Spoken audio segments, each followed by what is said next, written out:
Hi friends, welcome to my channel.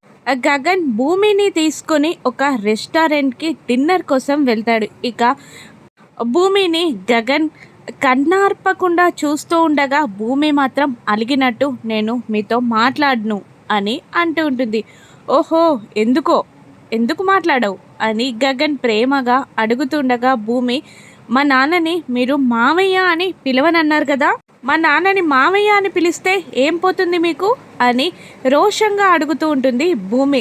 ఆహా, అవునా, సరే మాట్లాడకు అని అంటూ బుంగమూతి పెట్టుకున్న భూమి ఫొటోస్ని తన మొబైల్లో తీసుకుంటూ అల్లరి చేస్తూ ఉంటాడు గగన్. దూరం నుండి ఇదంతా గమనిస్తున్న నక్షత్ర వాళ్ళ ఫ్రెండ్స్ జెలస్గా ఫీల్ అవుతారు. అప్పుడే గగన్ ఫోన్ రావడంతో పక్కకి వెళ్ళి మాట్లాడుతూ ఉంటాడు. అప్పుడు నక్షత్ర ఐడియా, ఇటువంటి కాస్ట్లీ రెస్టారెంట్కి ఆ పల్లెటూరి బయట లాంటి భూమి రావడం కరెక్ట్ కాదని, తనకి బిహేవియర్ మేనర్స్ తెలియదని ప్రూవ్ చేస్తా అని అంటూ వెయిటర్ని పిలిచి ఈ రెస్టారెంట్లో సలసలా కాగే సూప్ని తీసుకెళ్ళి ఆ అమ్మాయి టేబుల్ మీద పెట్టు అని భూమిని చూపిస్తూ ఉంటుంది నక్షత్ర.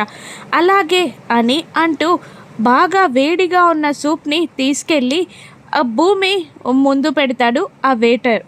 అది ఏం చేయాలో తెలియక పక్కనున్న అమ్మాయి ఏం చేస్తుందా అని భూమి గమనిస్తూ ఉంటుంది. అప్పుడు ఆ అమ్మాయి ఆ బౌల్లో చెయ్యి పెట్టి చేతులు కడుక్కుంటూ ఉంటుంది. దాంతో భూమి కూడా అలాగే చేస్తుంది. దాంతో భూమి చేతులు కాలిపోయి అమ్మా అని అరుస్తూ వేళ్ళని ఊదుకుంటూ ఉంటుంది. ఇక దాంతో అలా ఒక్కసారిగా భూమి అరవడంతో చుట్టూ ఉన్న వాళ్ళు నక్షత్రతో సహా అందరూ నవ్వుతూ ఉంటారు. భూమి అరుపును విని గగన్ ఒక్కసారిగా అక్కడికి వచ్చి ఏమైంది భూమి అని అంటూ ఐస్ క్యూబ్ అని అరిచి మెల్లిగా భూమి చేతులకి తడిని పెట్టి మంట తగ్గించే ప్రయత్నం చేస్తూ ఉంటాడు.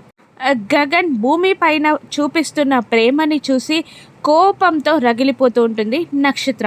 ఇదంతా చేసింది నక్షత్ర అని గగన్ తెలుసుకుంటాడా? రాను ఎపిసోడ్స్లో చూద్దాం. Thank you for